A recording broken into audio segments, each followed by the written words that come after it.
안녕하세요. 스튜디오 엄나잇입니다. 오늘 제가 여러분과 함께 나눌 책은 블리스, 내 인생의 신화를 찾아서 조제프 캠벨이 지은 책이고요. 데이비드 쿠들러가 엮었습니다. 노혜숙 씨와 한성자 씨가 옮기고 감수하셨는데요. 아니마에서 나온 책입니다. 지은이 조지프 캠벨, 미국이 낳은 세계적인 비교신화학자 조지프 캠벨은 어린 시절 아메리칸 인지언에 대한 책을 읽고 자연사 박물관에 소장된 토템 기둥에 매료되면서 평생에 걸친 신화 탐구를 시작했다. 컬럼비아 대학에서 중세 문학으로 석사와 박사학위를 받고 파리와 미넨에서 연구를 계속했다. 1934년부터 세러 로렌스 대학 문과대학 교수로 재직하는 동안 대중적인 강연으로 알려졌다.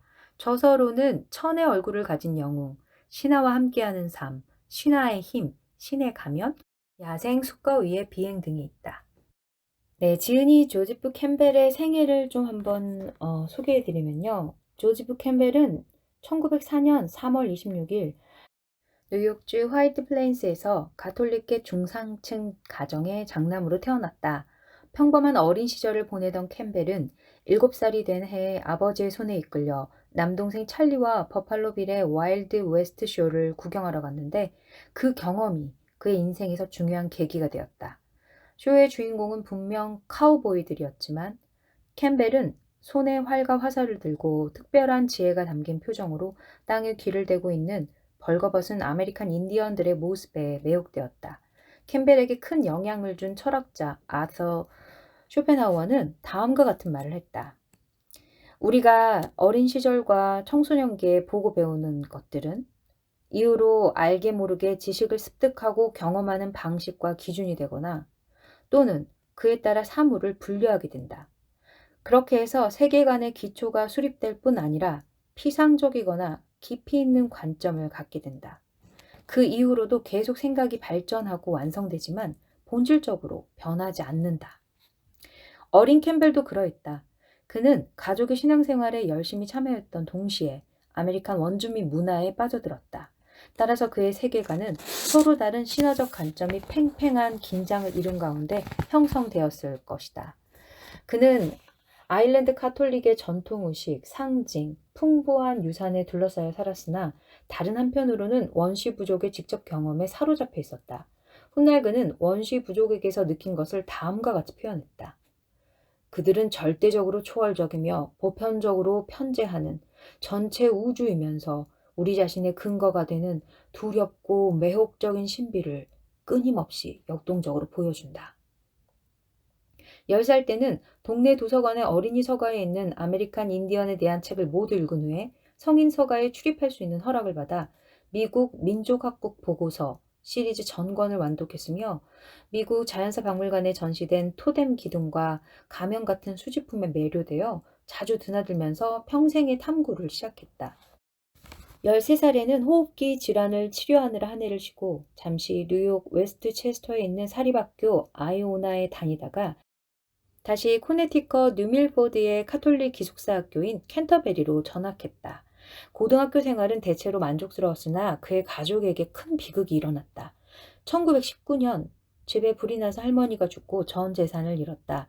1921년 캔터베리를 졸업하고 다음해 9월 다트머스 칼리지에 입학했지만 학구열이 부족한 분위기에 실망하고 컬럼비아 대학으로 옮겨간 후에 두각을 나타냈다. 중세 문학을 전공했고 재즈밴드에서 연주를 하며 달리기 선수로도 활약했다. 1924년 가족과 함께 유럽을 배로 여행하던 중에 신지학 협회의 차기 메시아였던 지두 크리슈나 무르티를 만나 친분을 맺었다. 그들은 이후 5년 넘게 이따금씩 만나 우정을 이어갔다. 컬럼비아 대학을 졸업하고 1925년 아서왕 연구로 석사학위를 받았으며 1927년 프라우드 핏 트래블링 장학금으로 파리 대학에서 공부하다가 28년까지요. 모교인 고등학교의 교사 제의를 거절하고 독일의 미넨 대학에 가서 연구를 계속했다. 유럽에 머물던 시기에 캠벨은 조각가 앙투안 브루넬, 파블로 피카소, 폴 클레, 제임스 조이스, 토마스 만, 지그문트 프로이드, 칼 융과 같은 거장들을 만났으며 그들의 예술과 통찰력에서 많은 영감을 받았다. 그들과의 만남을 통해 그는 모든 신화는 인간 정신의 창조적 산물이며 예술가들은 신화 창조자들이며 신화는 정신적, 사회적, 우주적, 영적인 현실을 설명하고자 하는 인류의 보편적인 욕망이 만들어주는 창작품이라는 생각을 갖게 되었다. 1929년 8월에 유럽에서 돌아왔을 때 그는 평생 무슨 일을 해야 할지 결정하지 못하고 있었다. 대공황이 시작되면서 교직을 구하기 어려웠고 그로부터 2년 동안 대부분의 시간을 가족들과 오랜 지인들을 만나고 독서하고 글을 쓰면서 보냈다. 1931년 후반에 컬럼비아 대학에서 박사학위를 받거나 강의를 할 수 있는 기회를 마다하고 결국 당시의 많은 젊은이들이 그랬듯이 길을 떠나기로 했다.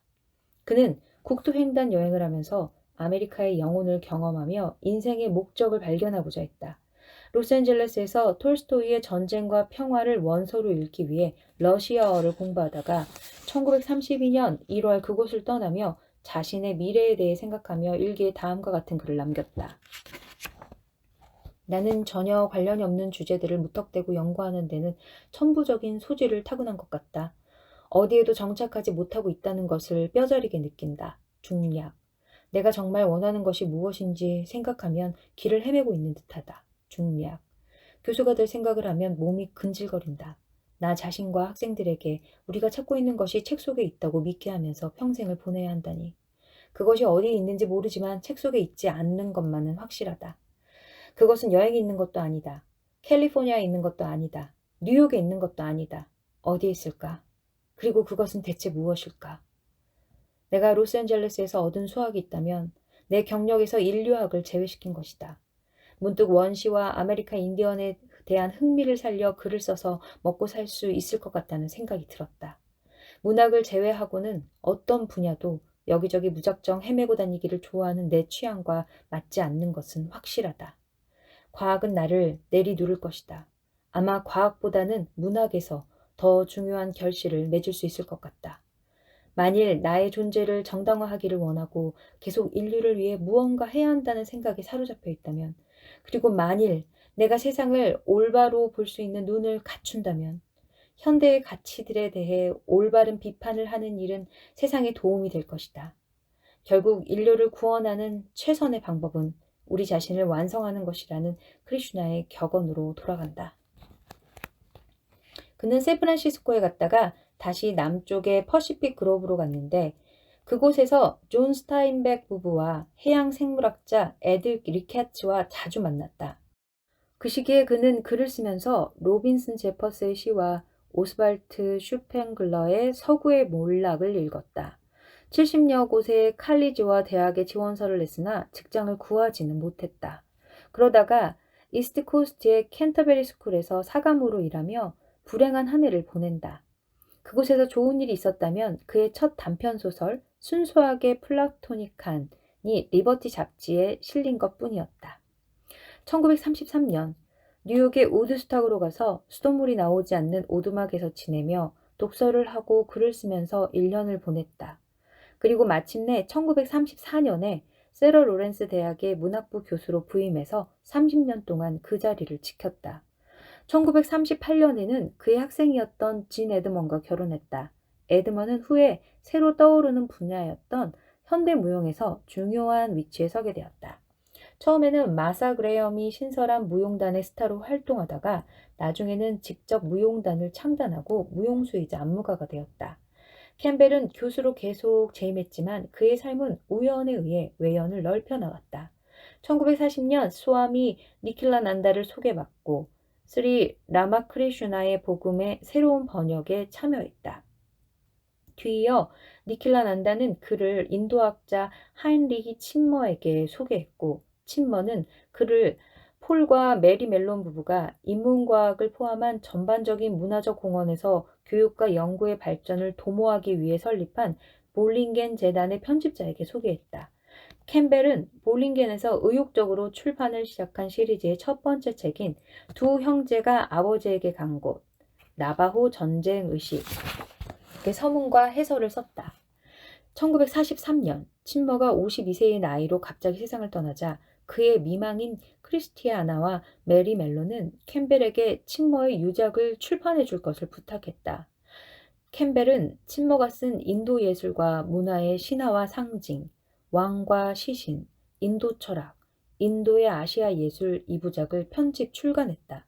한편으로는 다시 볼링겐 시리즈의 그림 형제의 동화에 민속학 해설을 썼고, 또한 헨리 무튼 로빈슨과의 공저로 난해하기로 악명 높은 제임스 조이스의 소설을 최초로 연구 분석한 피네간의 경야주회를 집필했다.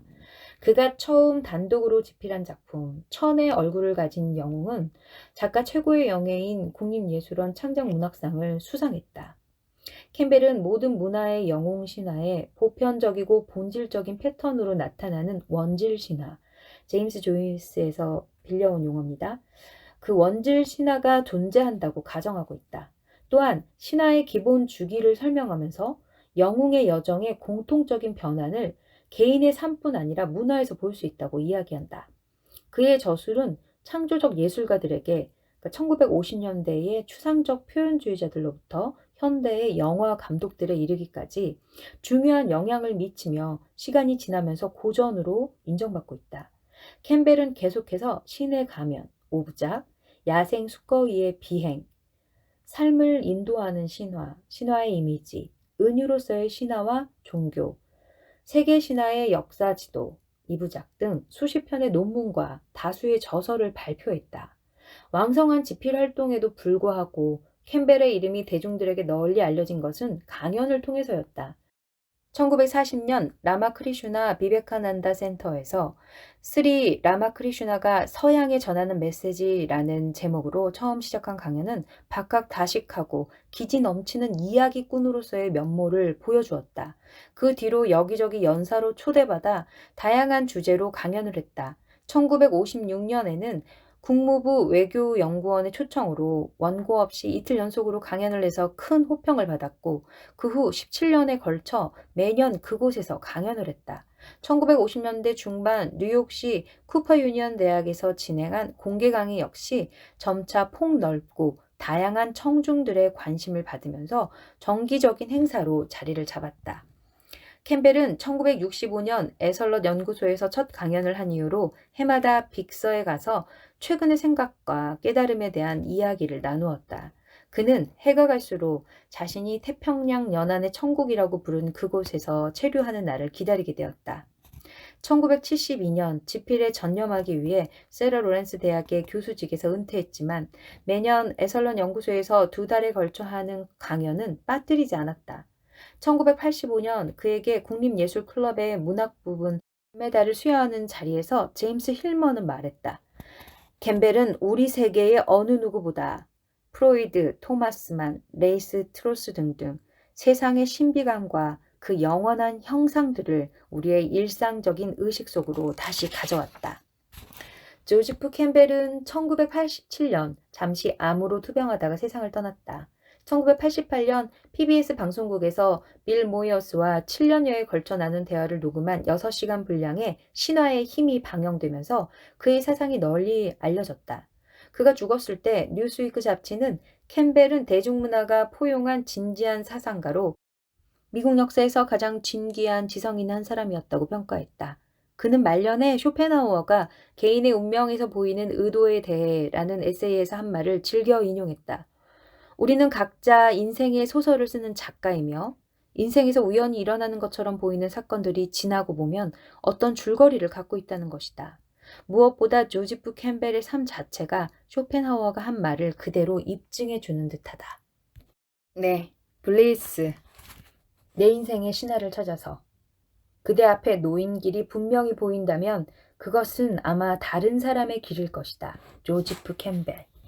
네, 지은이에 대한 소개. 네, 좀 길었네요. 들어가는 말을 읽어드릴게요. 어둠이 짙게 깔린 숲으로 들어가라. 얼마 전 캘리포니아의 에설런 연구소에서 강연을 했는데 청중의 대부분이 여성들이었다. 그들은 군인, 경영자 등으로 일하는 현대 여성을 위한 역할 모델을 고전 신화에서 찾을 수 있는지 무척 궁금해했다. 신화적 인물들을 과연 우리의 역할 모델로 삼을 수 있느냐는 질문도 나왔다. 내가 분명히 말할 수 있는 것은 모든 신화가 어느 시대에나 그 사회를 위한 역할 모델들을 제공해왔다는 것이다. 신은 우리가 하는 활동을 지원하고 지켜주는 힘을 상징한다. 예를 들면 농업의 수호신이나 전쟁의 수호신처럼 각 분야에서 우리에게 주어진 역할을 흔들림 없이 수행하도록 인도한다. 우리가 어떤 신을 본보기로 삼을 때는 오랜 세월에 거쳐 그럴 만한 가치가 입증되었기 때문이다. 사실 아무런 본보기 없이 우리 스스로 삶을 구축하기는 쉽지 않은 일이다. 너무도 많은 새로운 가능성이 열려있는 요즘 시대에는 어떤지 모르겠지만 내 경험으로는 언제나 우리가 나아가야 할 방향을 제시하고 그 길에서 만나는 문제와 기회에 대처하는 방식을 알려주는 본보기가 있다. 다만 그 이미지는 우주의 에너지가 모습을 드러내는 방식이고 시대에 따라 다른 모습으로 나타날 뿐이다. 신화는 역사가 아니다. 신화는 과거에 특별한 삶을 살았던 인물들에 대한 얘기가 아니다. 신화는 현재와의 관계를 초월한다. 신화가 된 민중의 영웅은 존 헨리, 미국의 전설적인 철도 노동자입니다. 존 헨리나 조지 워싱턴 같은 실존 인물일지라도 전기물의 주인공과는 다르다. 그들은 계속해서 그 특징이 변화한다. 더구나 구전으로 전해 내려오는 신화는 시시각각 현재를 반영한다. 아메리칸 인디언의 민간 설화에 자전거나 워싱턴 국회의사당의 둥근 지붕이 등장하기도 한다. 모든 것이 즉시 신화 속으로 흡수된다. 현대 사회에서는 우리 주변에서 일어나는 사건들이 지닌 가치를 알아보고 우리의 일상을 영원으로 연결하는 이미지들을 제공하는 역할을 시인들과 예술가들이 대신하고 있다. 물론 우리 자신을 초월성과 연결하고자 할 때 반드시 어떤 이미지가 필요한 것은 아니다. 만일 명상을 한다면 신화에 대해서는 잊어버려도 된다. 하지만 이 책에서 우리는 신화적 방식에 대해 알아볼 것이다. 신화는 우리가 이 세상에서 자기 자리를 찾아갈 수 있게 한다. 티벳의 승려들이나 융 심리학자들이 말하는 성스러운 둥근 원, 만다라가 의미하는 것이 그런 것이다. 원 주위를 상징, 기호들이 둘러싸고 있고 우리는 그 중심에 자리를 잡아야 한다. 미로는 뒤죽박죽이 된 만다라다. 미로 안에서는 우리가 어디에 있는지 알 수 없다. 신화를 갖고 있지 않은 사람들에게 세상은 미로와도 같다. 아무도 가본 적이 없는 곳에서 길을 만들어야 한다. 최근에 칼프리드 그라프 듀르크하임이라는 독일의 비범한 정신과 의사의 연구를 알게 되었다. 그는 칼 구스타프 융과 에리 노이만의 연구를 바탕으로 몸과 마음의 전반적인 건강 문제를 신화와 관련해서 설명했다. 듀르크하임은 우리 안에 생명의 지혜가 살고 있다고 말한다. 우리는 누구나 생명의 신비로운 힘을 구현하고 있다. 우리는 그 힘에 의해 어머니의 자궁 속에서 생명으로 탄생했다. 생명의 지혜는 우리 안에서 살아 숨쉬며 에너지를 공급한다. 그것은 우리의 지식이 미치지 않는 차원에서 오는 초월적인 에너지다. 그 에너지는 또한 우리가 눈으로 볼 수 있게 하고 마음으로 생각할 수 있게 한다. 그런데 만일 지엽적이고 일시적인 과제에 지나치게 매달리면 에너지가 막혀버리고 그러면 몸의 균형이 깨지면서 병이 난다. 흥미롭네요. 이러한 개념은 전통적인 중국과 인도의 의학적 견해와도 매우 유사하다. 그렇죠. 동양은 되게 그 몸의 밸런스가 깨지는 것이 병의 원인이라고 이야기를 하죠. 정신적인 문제가 생기는 것도 마찬가지다. 에너지의 흐름이 막히지 않도록 하기 위해서는 우리의 정신을 맑고 투명하게 유지해야 한다. 신화는 우리에게 현상계 너머에 있는 초월성을 가리켜 보인다. 신화의 인물들은 아이들이 학교에서 원과 호를 그릴 때 사용하는 컴파스처럼 한 다리는 시간의 영역에 또 한 다리는 영원에 걸치고 있다. 그 이미지는 인간이나 동물의 형상을 취할 수 있지만 그 의미는 형상 너머에 있다. 신화가 상징하는 것들을 구체적인 사실로 옮긴다면 그것은 신화가 아닌 우화가 된다. 신화가 말로 설명할 수 없는 뭔가를 가리켜 보인다면 우화는 단지 실용적인 교훈을 가르친다. 제임스 조이스는 우화를 부적절한 예술이라고 했다. 제도화된 종교가 갖고 있는 문제점 중 하나는 마치 우화처럼 신을 결정적인 사실로 구체화해서 더 이상 초월성을 가리키지 못하게 만든다는 것이다. 노자의 도덕경은 다음과 같은 말로 시작된다.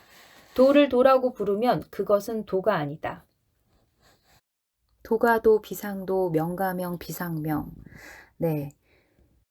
신이 초월성을 투명하게 반영한다면 그 신은 어떤 이름으로 불러도 무방하다. 그러한 신을 본보기로 삼을 때 우리의 삶은 투명해지고 초월성을 향해 가면서 신으로부터 받는 영감을 실현하게 된다. 세속적인 성공이나 성취가 아닌 초월성을 향해 가게 된다. 19세기 독일의 민족학자 아돌프 바스티아는 모든 신화는 원소적 차원과 지역적 차원을 지니고 있다고 했다. 원소적 차원에 도달하기 위해서는 지역적 차원을 거쳐가야 한다. 마찬가지로 신과 관계를 맺기 위해서는 개인적인 차원을 통과해서 초월적인 차원으로 들어가야 한다. 원시 사회에서 샤먼은 지역성과 초월성 사이에서 살아있는 도관, 통로로의 역할을 한다. 샤먼은 실제로 정신적인 와해와 회복을 거친 사람이다. 사춘기에 접어든 소년이나 소녀가 어떤 환상을 보거나 노래를 듣는다. 일종의 부름을 받는 것이다. 부름을 받은 아이는 몸을 떨고 신경증 증세를 보인다. 이것이 무슨 의미인지 알고 있는 전통 사회에서는 가족들이 샤먼을 불러 아이가 정신을 차려서 다시 사회와 접촉할 수 있도록 하고 그 자신의 노래를 부르게 하는 영적 의례를 행한다. 샤먼이 된 아이가 무의식 속으로 깊이 들어가서 만나는 것은 부족 사회 전체의 무의식이다. 그들 부족은 좁은 울타리 안에 살고 있으며 그들의 정신적인 문제는 한정되어 있다. 샤먼은 그들의 스승이며 신화 전통의 수호자이지만 외로운 삶을 살아간다. 만일 성인이 된 후에 샤먼이 되기를 원한다면 특별한 시련을 겪어야 한다. 북동부 시베리아와 아메리카의 여러 지역에서 샤먼은 이성의 옷을 입는다. 즉, 여자는 남자로 살고 남자는 여자로 살아야 한다. 이것은 샤먼이 되기 위해서는 타고난 성별의 특성을 초월해야 한다는 것을 의미한다. 수족 인디언을 포함해서 남서부 지역의 호피족, 푸에블로족, 나바호족, 아파치족 등 인디언 사회에서 이러한 샤먼들은 매우 다양한 역할을 한다. 발데마르 보고라스와 발데마르 요헬스는 시베리아 캄차카 반도에 사는 축치족에게서 처음으로 성별을 바꾼 샤먼을 발견했다. 한 소녀는 샤먼이 되어야 하는 부름을 받았을 때 수치감과 거부감을 느끼고 자살을 시도하기도 했다. 하지만 그 부름에 응하지 않으면 정신적으로 무너지고 무력해진다. 그만큼 거부하기 힘든 소명이다. 얼마 전 버지니아주 서부의 탄광촌에서 어린 시절을 보낸 한 여자에 대한 이야기를 읽었다. 그녀는 어릴 때 숲속에서 신비로운 노래를 들었는데 그것이 무엇을 의미하는지 알지 못했다고 했다. 세월이 흘러 60대가 되었을 때 그녀는 삶이 공허하게 느껴져서 정신과 의사를 찾아갔다. 그녀는 깊은 최면에 빠진 상태에서 그 노래를 기억해냈다. 그것은 샤먼의 노래였다. 샤먼은 어떤 노래나 환영에 정신을 집중함으로써 중심을 잡는다. 노래를 부르거나 의례를 행하면서 평온한 마음 상태를 유지한다. 남아메리카의 남쪽 끝에 있는 티에라 델푸에고 섬에는 아메리카 대륙에서 가장 순수한 부족인 오나족과 야간족이 살고 있다. 20세기 초 사제이며 과학자였던 알베르토 데 아고스티니 신부는 한동안 그들과 함께 지내면서 그들의 신화에 대해 배울 수 있었다. 그는 한밤중에 부족의 샤먼이 혼자 북을 연주하며 노래하는 소리에 잠에서 깨어나곤 했다. 그것은 샤먼이 신통력을 유지하는 방법이었다. 오늘날 나바오 인디언의 전사들은 보호구역에 갇혀 전통적인 삶을 살지 못하는 탓에 상당수가 신경증에 시달리고 있는데 그들을 치유하기 위해 모래로 그림을 그리는 의례가 사용된다. 그 목적은 신화를 계속 더듬어 올라가 초월성에 이르게 하는 것이다. 이런 이야기들은 신화가 일반적으로 어떤 작용을 하는지 말해준다. 살아있는 신화, 다시 말해 실제로 우리 삶에 유기적으로 관여하고 있는 신화라면 우리는 그 신화를 되풀이해 이야기하고 의례를 행하면서 마음의 중심을 잡을 수 있다. 의례는 신화를 실행하는 것이다. 의례에 참여하는 것은 직접 신화에 참여하는 것이다. 신화가 우리 삶에서 어떤 역할을 하는지에 대해 나는 인도에서 가장 확실한 답을 찾을 수 있었다. 나는 신화를 연구하고 가르치며 반평생을 보내고 50세가 되었을 때 이런 질문을 하게 되었다. 내가 알고 있는 이 모든 지식을 어떻게 정리할 수 있을까? 그런데 오랜 세월 신화가 지배해온 곳이 있다. 그곳에서는 신화가 글로 읽을 수 있는 사상으로 옮겨져 있다. 그래서 나는 인도로 갔고 갑자기 그 모든 것을 이해할 수 있었다. 베탄파 학파의 교리는 신화가 갖고 있는 에너지의 본질을 이해하는 데 도움을 주었다. 따이띠리아 우파니샤드에는 생명의 근원이며 참된 나, 진짜 나인 아뜨만을 5겹으로 둘러싼 층위에 대한 이야기가 나온다. 가장 바깥쪽에 있는 첫 번째 층위인 안나마야 꼬사는 음식층이다. 이 층은 음식으로 만들어지는 육체적 몸으로 죽으면 다시 음식이 된다. 벌레, 독수리, 하이에나, 불길에 의해 소모된다. 두 번째 호흡층인 뿌라나마야 꼬사. 호흡은 음식을 산화시켜서 생명으로 바꾼다. 그 다음에 마음층, 마노마야 꼬사가 있다. 이것은 몸에 대한 의식이며 우리 자신을 타인들과 구분하는 나라는 느낌에 해당된다. 그리고 커다란 틈새가 있다. 그리고 다음으로 지혜층, 비즈나마야 꼬사가 나타난다. 이것은 끊임없이 흐르는 초월적 지혜의 층이다. 그 지혜는 우리를 어머니의 자궁 속으로 데려와서 자라게 하며 음식을 소화시키고 상처가 생기면 낫게 한다. 베인 상처에 피가 나면 아물어서 딱지가 생기고 이윽고 흉터가 남는다. 지혜층이 작용하는 것이다. 숲속으로 산책을 가보자. 누군가 철조망을 설치해 놓았다. 철조망이 기울어지면서 나무 안으로 파고들면 나무는 철조망을 받아들인다. 나무는 지혜층을 갖고 있는 것이다. 이러한 지혜층은 산, 나무, 물고기, 동물과 함께 우리의 본성이 공유하고 있다. 신화는 마음층이 초월을 이야기하는 이러한 지혜층과 만나게 한다. 지혜층 안쪽에는 희열층, 아난다마야 꼬사가 있다. 이것은 초월성의 핵심이며 초월 그 자체다. 마음층은 음식층의 고통과 쾌락에 연연한다. 그래서 생각한다. 이 생은 살 가치가 있는가? 풀이 자라는 것을 생각해보자. 누군가 한 주 걸러 잔디 깎는 기계를 가져와서 풀을 자른다. 풀은 생각한다. 아이고, 이렇게 힘들게 살면 뭐하나. 그만 포기할까? 이것은 마음층에서 일어나는 일이다. 우리는 이런 충동을 알고 있다. 삶은 고통스럽다. 신이 선하다면 왜 이렇게 고통스러운 세상을 창조한 것일까? 라고 생각하는 것은 이 세상을 선과 악, 빛과 어둠으로 구분하는 이원론적인 사고방식이다. 반면 지혜층은 이원론적으로 생각하지 않는다. 다시 한번요. 반면 지혜층은 이원론적으로 생각하지 않는다. 더 안쪽에 있는 희열층은 이원론적인 모든 것을 담고 있다. 희열층에서 지혜층이 나오고 그 후에 이원의 대립상으로 바뀌는 것이다. 나는 이집트에서 투탕카멘의 초라해 보이는 무덤을 방문한 적이 있다. 그것은 바로 옆에 있는 세티 1세 무덤의 별채처럼 보였다. 세티의 무덤은 작은 운동장만 데 비해 투탕카멘의 무덤은 원룸 주택 크기의 작은 방 2개가 전부다. 이만해도 큰 무덤 아닙니까? 네. 덕분에 투탕카멘의 무덤은 아무도 도구를 하지 않았고 그 안에 있는 훌륭한 보물들이 고스란히 보존될 수 있었다. 투탕카멘의 관을 인도 철학에서 말하는 층위의 이미지와 비교해보자. 재밌네요. 이집트의 조각가들이 어떤 의도를 갖고 만들었는지는 모르지만 내가 본 것은 다음과 같다. 관 바깥쪽에는 직사각형의 상자 3개가 겹쳐져 있다.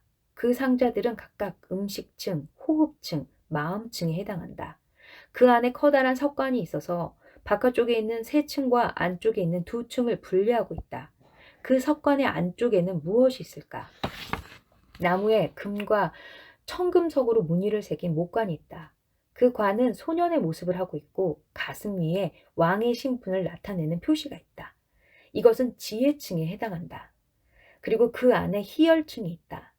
몇 톤이나 되는 순금으로 투탕카멘의 모습을 형상화한 관이다.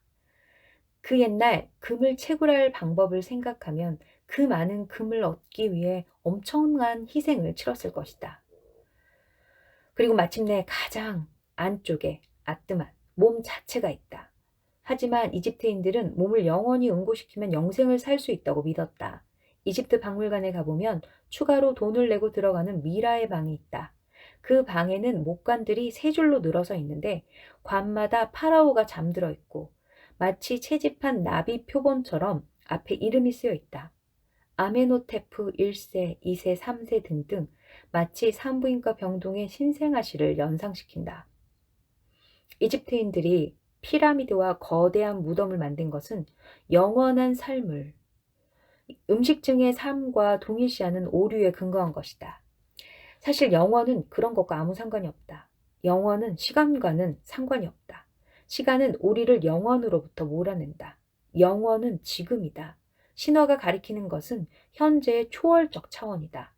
이 모든 것들로 미루어 보면 우리는 신화가 실제로 무엇에 관한 것인지 이해할 수 있다. 만일 누군가가 이런 황당한 이야기를 믿으라는 말이요? 신화 따위는 집어치웁시다 라고 말한다면 그것은 마음층과 지혜층이 소통하는 언어를 제거하려는 것과 다름이 없다. 신화에 나오는 신들이 가리키는 것이 초월성에 발을 들여놓는 것임을 이해한다면 우리는 그 신들을 삶의 본보기로 삼을 수 있다. 기독교에서 그리스도를 본받으라고 하는 말은 밖에 나가서 십자가에 우리 몸을 못 박으라는 의미가 아니라 초월성 안에 한 발을 들여놓고 살라는 것을 의미한다. 바울이 내가 사는 것은 내가 아니라 내 안에 있는 그리스도가 사는 것이다 라고 한 말은 우리 안에서 영원한 뭔가가 작동하고 있다는 것을 의미한다. 그것은 또한 붓다의 의식이며 그 의식은 이 세상 만물이며 또한 우리 자신이기도 하다. 고대 그리스에서 신화는 사람들에게 어떤 식으로 세상에 참여하면 아테나나 아르테미스 등의 신의 보호를 받을 것이라고 말해주었다. 일종의 본보기를 제시한 것이다. 하지만 오늘날에는 그런 식의 본보기가 없다. 세상이 너무 빨리 변하기 때문에 내가 어린 시절에 알던 것들은 이제 더 이상 주변에서 볼 수 없고 끊임없이 새로운 것들이 나타나고 있다. 지은이가 살던 시기에도 그랬군요. 요즘은 뭐 자고 일어나면 시기가 변하고 있잖아요. 특히 코로나 이후엔 더 그렇죠. 요즘은 신화적 전통이 만들어질 만큼 시간이 오래 머물러 있지 않다. 구르는 돌에는 이끼가 끼지 않는 법이다. 변화가 너무 빨라서 신화가 만들어질 틈이 없다. 그래서 우리는 각자 스스로 알아서 해야 한다. 나는 종종 요즘 사람들은 아무런 지침도 없이 미래 속으로 자유낙하를 하고 있다는 이야기를 한다. 하지만 지금도 우리는 한 가지를 지침으로 사용할 수 있다. bliss. 네, 이 책의 주제입니다. 즉 희열을 쫓아서 사는 것이다. 그러면 희열이 곧 우리의 삶이 된다. 오랫동안 나는 젊은이들이 진로를 결정하는 방법을 보아왔다. 그 방법은 크게 두 가지로 나눌 수 있다. 하나는 자신의 열정을 따라가는 것이고 다른 하나는 졸업을 한 후에 어떤 직업에 종사하면 돈을 잘 벌 수 있을지 예측하는 것이다. 그런데 세상은 아주 빠르게 변한다. 올해의 유망 직종이 컴퓨터 엔지니어라면 내년에는 치과 의사가 될 수 있다. 어떤 일을 하기로 마음을 먹든지 그 일을 시작할 즈음에는 상황이 달라져 있을 것이다. 하지만 만일 우리 자신이 어디에서 진정한 희열을 느끼는지 알고 그 일을 한다면 돈은 벌지 못할지 모르지만 희열을 누릴 수 있다. 산스크리트어에는 존재, 의식, 그리고 희열을 의미하는 사뜨, 짓뜨, 아난다라는 용어가 있다. 이 세 가지 개념은 저 멀리 깊은 곳에 있는 초월성의 언저리를 가리킨다. 초월성을 말할 때는 그것을 웅덩이라고 부르든 전체라고 부르든 어떤 이름으로 불러도 상관없다. 초월성은 언어를 초월하기 때문이다. 우리가 말로 설명할 수 있는 것은 초월성의 이쪽, 세속에 있는 것뿐이다. 초월성을 향해 가기 위해서는 말과 이미지를 통과해야 하는데 존재, 의식, 희열이라는 세 가지 개념은 우리를 초월성이라는 공, 텅 비었다는 그 한자입니다. 공에 가장 가깝게 데려간다. 나는 아직도 존재가 무엇인지 모른다. 의식이 무엇인지 잘 모른다. 하지만 희열이 어떤 것인지는 알고 있다. 그것은 온전하게 현재에 존재하는 느낌, 진정한 나 자신이 되기 위해 해야 하는 어떤 것을 하고 있을 때의 느낌이다. 이러한 느낌을 계속 유지할 수 있다면 이미 초월성의 언저리에 있는 것이다. 무일푼으로 살아야 할지도 모르지만 그런 것은 중요하지 않다. 내가 독일과 파리에서 공부를 하고 돌아오던 날은 1929년 월스트리트 증시가 붕괴되기 3주 전이었다. 그 이후 5년 동안 취업을 하지 못했다. 게다가 복지 혜택도 없었다. 나는 우드스탁에서 아무것도 하지 않고 책만 읽으며 보냈는데 그동안 내가 어디에서 희열을 느끼는지 알게 되었다. 그곳에서 나는 항상 행복했다. 나는 학생들에게 이렇게 말했다. 희열을 따라가세요. Follow your bliss죠. 뭔가를 하면서 희열을 느끼는 순간들이 있을 겁니다. 그러한 느낌을 따라가는 것이 내년에 돈이 어디서 나올지 찾아다니는 것보다 더 확실한 선택입니다. bliss, 즉 희열은 우리를 초월적 신비로 인도한다. 희열은 우리 안에서 분출하는 초월적 지혜의 에너지다. 희열이 사라지면 에너지는 분출되지 않는다. 블리스를 따라가자. 그러면 당신을 위해 보이지 않는 길을 인도하는 헤르메스, 그리스 신화에 나오는 전령의 신을 만나게 될 것이다. 당신의 길, 당신의 신화가 만들어질 것이다. 우리는 과거의 전통에서 단서를 얻을 수 있지만 전통은 단지 단서로만 사용해야 한다. 많은 현자들이 말했듯이 다른 사람의 모자를 쓰지 마라. 사람들이 동양에 대해 관심을 갖고 터번을 쓰고 사리를 두르는 것은 지혜의 민속적인 측면에 사로잡히는 것이다. 우리는 의상이 아니라 지혜를 발견해야 한다. 그러한 거칠애를 통과해야 다른 문화의 신화를 우리 자신의 것으로 만드는 지혜를 얻을 수 있다. 나는 세러 로렌스 대학에서 신화학 강의를 할 때 종교적 믿음에 대해 내가 알고 있는 것을 모두 가르쳤다. 사람에 따라 신화를 해석하는 능력의 차이는 있지만 우리는 누구나 어떤 종류의 신화 속에서 성장한다. 내가 알고 있는 사실은 어떤 신화든지 우리 삶 속으로 옮겨올 수 있다는 것이다. 그리고 우리가 어릴 때 습득한 신화를 지키는 것은 좋은 일이다. 우리가 원하든 원하지 않든 그것은 거기에 있기 때문이다. 우리가 해야 하는 일은 신화를 글자 그대로 읽는 것이 아니라 거기서 영감을 받는 것이다. 그 노래를 듣는 법도 배워야 한다. 여기 용기를 내서 우리 자신의 삶을 발견하고 추구하라는 중요한 메시지를 전하는 이야기가 있다. 13세기의 익명의 수도자가 쓴 아서왕의 이야기 성배를 찾아서에 나오는 대목이다. 아서왕의 연회장에 기사들이 모두 원탁주의에 모여 있었다. 아서왕은 기사들에게 모험할 일이 생기기 전에는 음식을 먹지 못하게 했다. 그 시절에는 모험이 다반사로 일어났으므로 그들이 끼니를 오래 거르는 일은 없었다. 기사들은 그날도 모험을 기다리고 있었고 드디어 사건이 일어났다. 모여있는 기사들 앞에 성배가 나타난 것이다. 성배는 그 모습을 완전히 드러내지 않고 눈부시게 빛나는 천에 덮여 있었다. 그러고는 홀연히 사라져버렸다. 모두들 황홀한 경외감에 휩싸인 채 자리에 앉아 있었다. 마침내 아서왕의 조카인 가웨인이 자리에서 일어나 말했다. 여기 모인 형제들에게 제안을 하겠소. 우리가 성배를 찾아서 그 베일을 벗겨봅시다. 그 다음에 내가 좋아하는 구절이 나온다. 그들은 다 같이 우르르 몰려다니는 것은 명예롭지 않다고 생각했다. 그들은 각자 스스로 선택한 지점에서 모험의 숲으로 들어갔다. 그곳은 칠흑처럼 어두웠고 어떤 길도 나 있지 않았다. 어둠이 짙게 깔린 숲으로 들어가라. 그곳에는 어떤 길도 나 있지 않다. 길이 있다면 그것은 다른 사람의 길이다. 각각의 인간 존재는 고유하다. 중요한 것은 자신만의 블리스를 향해 가는 길을 발견하는 것이다. 네, 이 책은 편집자가 조지프 캠벨의 강연과 글들을 엮은 것입니다. 그래서 목차를 좀 살펴보기 전에 편집자 서문을 좀 발췌독으로 읽어드리면 도움이 될 것 같아요. 네, 인드라망의 구슬처럼 반짝이며 꼬리를 물고 이어지는 이야기. 조지프 캠벨은 1972년에 자신이 20여년에 걸쳐 강연한 내용들을 묶어 삶을 인도하는 신화라는 책을 집필하는 과정에서 깨달은 바가 있었다고 했다. 나는 이 책을 편집하면서 캠벨이 한 말을 이해할 수 있었다. 이 책은 1962년부터 1983년까지 캠벨의 강연과 인터뷰, 세미나 등에서 주로 개인들의 정신적 발전을 이해하고 추구하도록 하는 도구로서의 신화의 기능에 대한 내용을 발췌한 것이다. 나는 처음에 이 주제에 대해 캠벨이 했던 이야기를 시간 순서대로 정리해 보려고 했다. 그런데 그가 쿠퍼 유니언 대학에서 강의한 내용과 신의 가면 시리즈의 집필을 끝내던 시기에 했던 이야기, 그리고 말년에 워크숍을 열고 생일을 기념하기도 했던 에설런 연구소에서 보다 자유롭고 심도 깊게 논의했던 주제가 거의 모두 유사한 맥락이 있다는 것을 알게 되었다. 집단 무의식의 신화적 이미지를 끌어내는 통로로서 LSD가 갖고 있는 가능성과 위험성에 관한 문제에서는 일부 생각의 진전이 있었지만 전반적인 논지에는 변함이 없었다.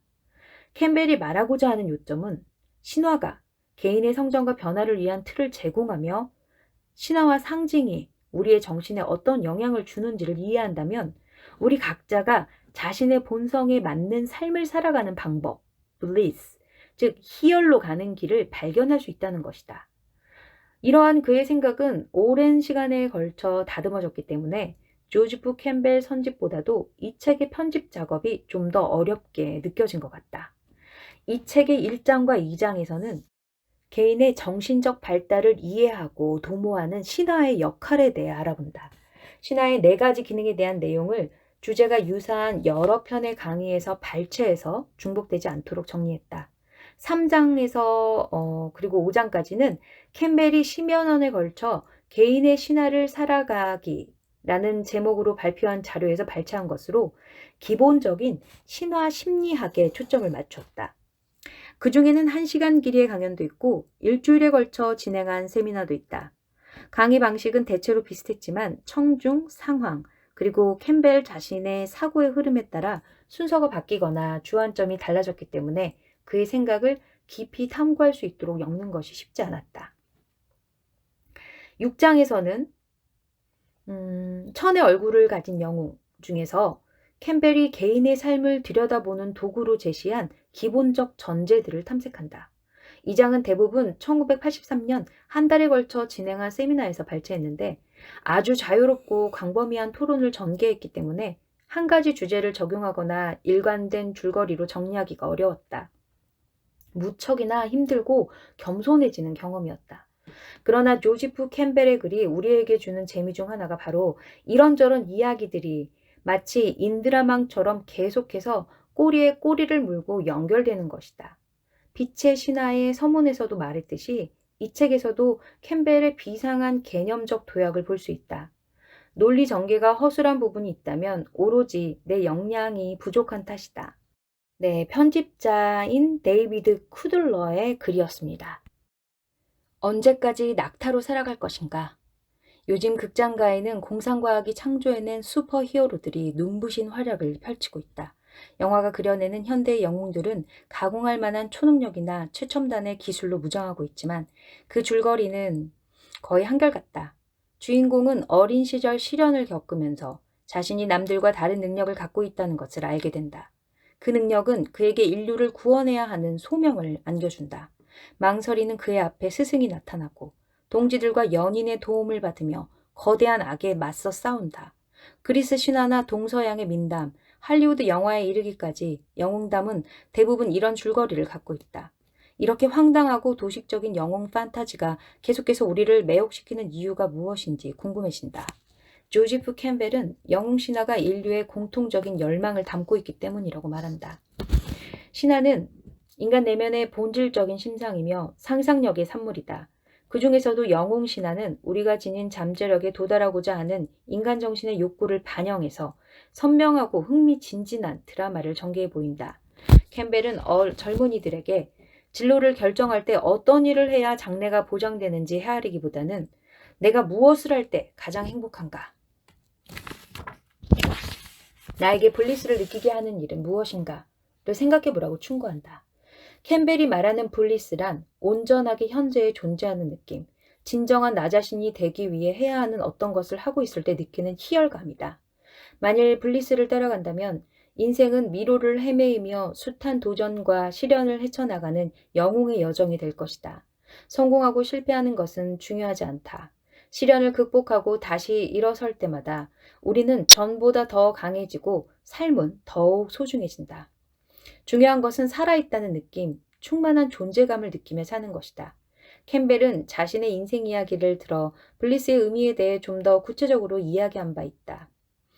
나는 항상 보이지 않는 손이 나를 이끌고 있다는 것을 느끼면서 일종의 미신과도 같은 믿음을 갖게 되었습니다. 말하자면 우리가 블리스를 따라간다면 언제나 그 자리에서 우리를 기다리고 있던 일에 들어서게 되고 우리가 살아야 하는 삶을 살아가게 된다는 것입니다. 같은 관심사를 갖고 있는 사람들을 만나기 시작하고 그들이 도움을 주기도 합니다. 그러니까 블리스를 추구하면서 두려워하지 마십시오. 사방이 벽으로 둘러싸여 있는 곳에서 우주가 당신을 위해 문을 열어줄 것입니다. 사람은 누구나 세상에 태어나서 죽을 때까지 인생의 단계를 차례로 통과한다. 서둘러 어른이 되고 싶다고 해서 어느 단계를 건너뛰거나 젊음을 되찾고 싶다고 해서 지나간 단계로 다시 돌아갈 수는 없으며 각각의 단계마다 극복하고 해결해야 하는 과제가 있다. 어린 시절에는 부모에게서 자립할 수 있는 능력을 길러야 하고 성인이 되면 가정과 사회를 이끌어가는 주체로서 세상에 참여하고 기여해야 한다. 그리고 인생의 후반기가 되어 육체와 기능이 내리막길을 걷기 시작하면 정신의 빛을 밝혀서 온전한 인격에 도달해야 한다. 그리하여 마침내 세상 밖으로 문을 열고 나갈 때가 되었을 때는 다음 세대에게 모든 것을 맡기고 더 이상 미련을 두지 말고 떠날 수 있어야 한다. 이러한 단계를 거치는 우리의 인생은 그 자체가 모험의 문턱을 넘어가는 영웅의 여정이며 그 길을 무사히 통과하도록 인도하는 것이 신화의 역할이다. 우리를 가두고 있는 현실의 벽이 높을수록 거기서 벗어나고자 하는 내면의 열망은 더욱 커지는 듯하다. 블리스를 따라가라는 캠벨의 충고가 낭만적으로 들릴지 모르지만 모험을 거부한다면 우리에게 단 한 번 주어진 생을 마감하는 마지막 순간 후회와 아쉬움으로 뒤를 돌아보게 될 것이다. 나는 아직 주인이 얹어준 짐을 지고 사막을 터벅터벅 걸어가는 낙타로 살아가고 있는 것은 아닌지, 사자의 단계를 지나 행복한 어린아이로 사는 길로 인도하는 나의 신화는 무엇인지 생각해 본다. 네, 옴기니 노혜숙 씨의 글을 읽어드렸습니다. 이렇게 차례는 신화의 기능, 그대가 바로 그것이다. 신화와 상징, 자기의 시련, 블리스로 가는 길, 영웅신화, 청중과의 대화, 조지프 캠벨의 생애, 이렇게 마무리되는데요. 여러분 어떠셨나요? 오늘 좀 길게 읽었어요. 그래도 아직 본문을 발췌독을 못했는데요. 다음 시간에 이어서 블리스에 관한 부분 좀 더 발췌독으로 함께 나누겠습니다. 긴 시간 함께 해주셔서 감사합니다. 오늘 내용이 좋으셨으면 좋아요, 그리고 생각나는 분 있으면 공유하기, 그리고 구독 버튼 눌러주시면 저에게는 아주 큰 힘이 됩니다. 네, 여러분 오늘도 함께 해주셔서 감사합니다. 다음 시간에 또 좋은 책으로 찾아뵐게요. 스튜디오 엄나이셨습니다.